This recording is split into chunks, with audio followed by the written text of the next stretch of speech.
Dems want Hillary Clinton to step out of spotlight.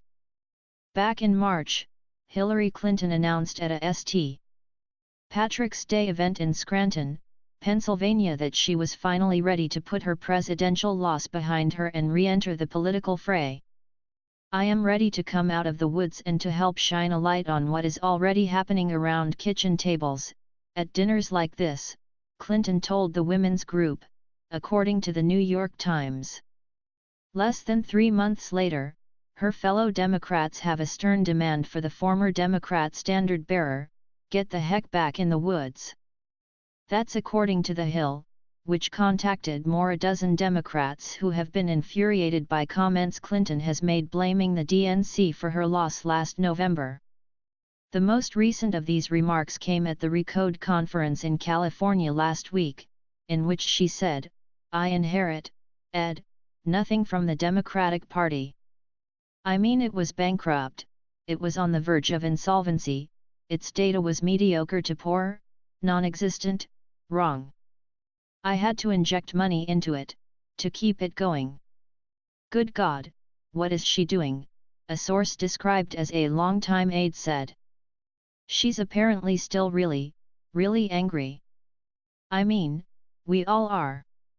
The election was stolen from her, and that's how she feels. But to go out there publicly again and again and talk about it, and then blame the DNC," the aide continued. "It's not helpful to Democrats. It's not helpful to the country, and I don't think it's helpful to her. I want you to consider that quote carefully. Even people who've concluded that the election was stolen are telling her to cut out her lamentations. And that's not the only Democrat who thinks it's time for her to decamp to the woods like her name was Thoreau. If she is trying to come across as the leader of the angry movement of what happened in 2016, then she's achieving it," a former Obama aide said. But part of the problem she had was she didn't have a vision for the Democratic Party, and she needs to now take a break and let others come to the forefront. The unnamed Obama aide said Clinton's remarks make it more difficult to reboot a DNC that's in turmoil. "It's hard to do that when you have the former nominee out there in a newsy, aggressive manner," the aide said. Newsy. Aggressive. That's clearly gendered, triggering language, unnamed Obama aide. "It's time to check your male privilege. I mean, assuming you are male." One aide who worked on Clinton's campaign defended her by saying that Clinton now feels at liberty to say whatever she really feels now that she's not going to be seeking elected office again. "She's saying the same stuff she would say on a phone call with me," the aide said. "And I think she'll continue to have a national dialogue on what needs to be fixed." Even in her defense, however, the aide seems to have revealed too much.